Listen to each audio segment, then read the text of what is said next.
Okay, Freach, just with the health concerns going on here, we just got the statement from the Blue Jackets not that long ago about tomorrow night against the Penguins, behind closed doors, and future dates. You lead here. What do we need to know at this hour?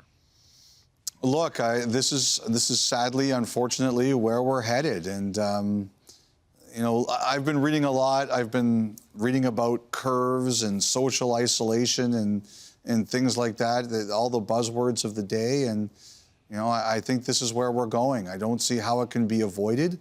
I think we're quite simply in a situation where they're going to have to play games without fans. I have no doubt in my mind.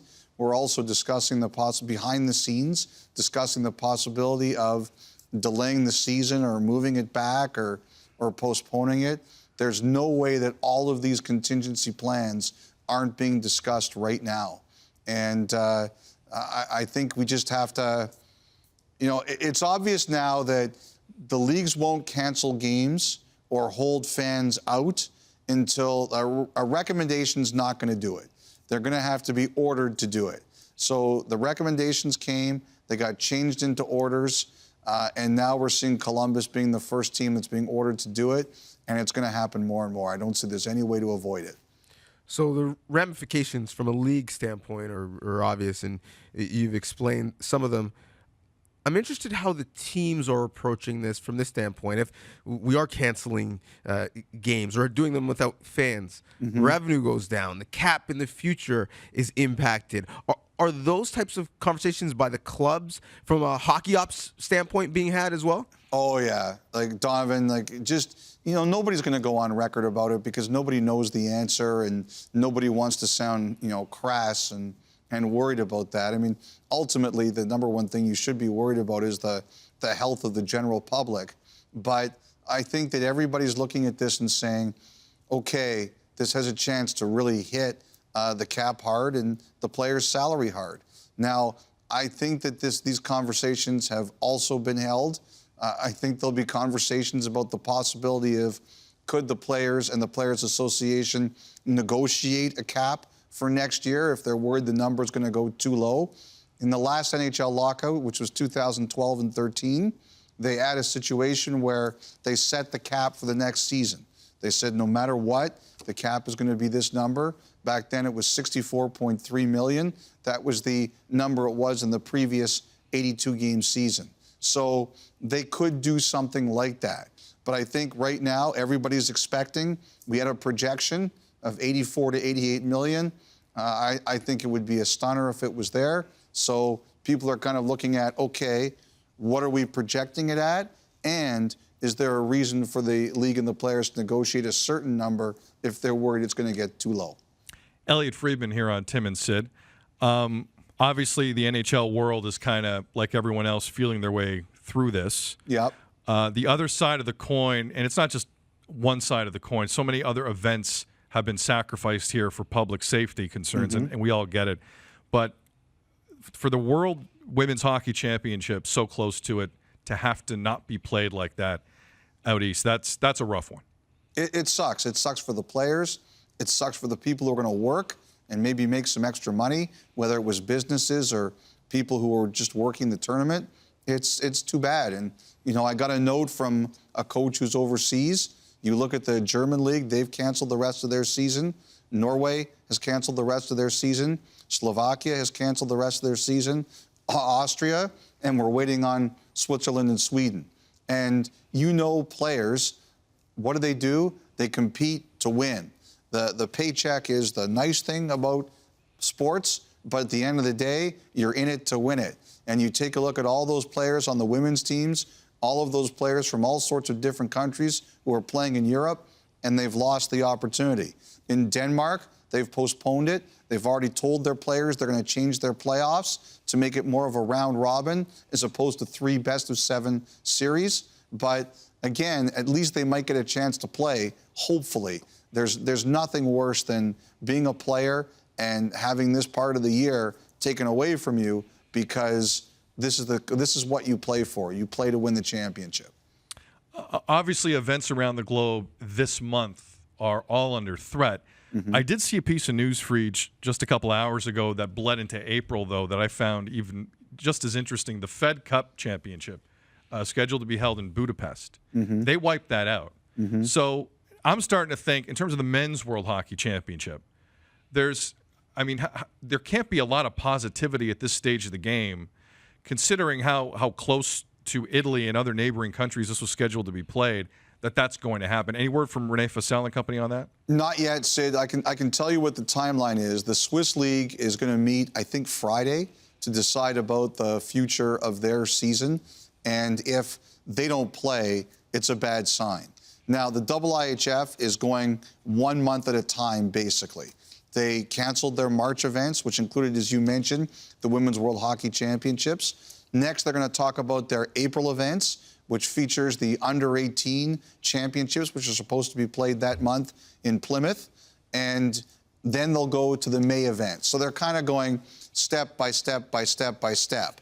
So they won't make that decision until they feel they're close enough and they see where everything is. There's a lot of reason, unfortunately, not to be optimistic.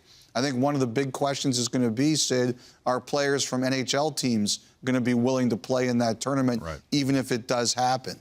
And I think the biggest concern about that is that's the International Ice Hockey Federation's biggest moneymaker.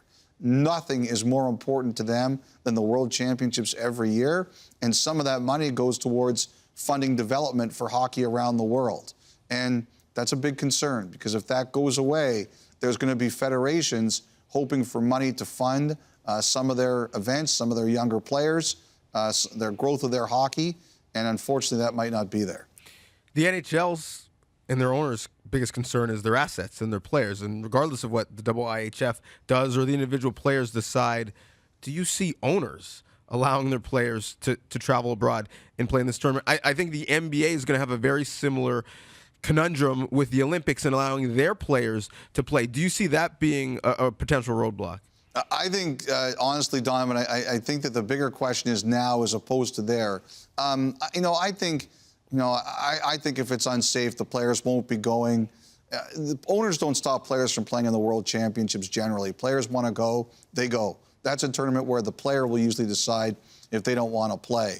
I think the only way anyone's going to step in the way is if it's declared unsafe to play or canceled. So that I don't think is as much of a concern. I think right now, I think what everybody's focused on is, what happens if a player is exposed to the coronavirus or tests for it, or somebody around a team, a media member, anything like that is exposed to it. And what's going to happen in North America with these leagues. We're seeing now, we know a Juventus soccer player has been tested positive for it. I saw Arsenal announce today that 2 of their players were exposed to it.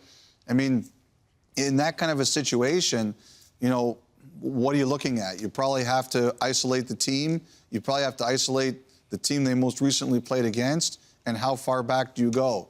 So I think what everybody's sitting here and wondering about in terms of the play in the various North American leagues right now is what happens if somebody with your team or around your team is exposed to it, because to me, that's got to endanger games. I don't see how you avoid that.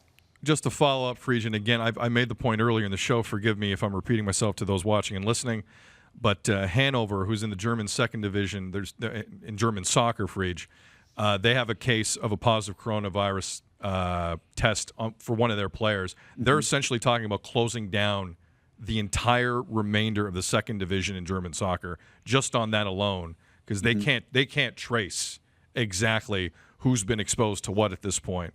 So, but to your point, if that happens, it's a different ballgame. And because we're talking arenas housing some of them both NHL and NBA teams. Yes, I agree with you, Sid. If that happens, then all bets are off. No question about it. Just staying in the moment, Friedman. Sorry, forgive me if I went down a road a little bit, on a darker road. Everybody's wondering about this today. I don't think you can be faulted for that. I appreciate that.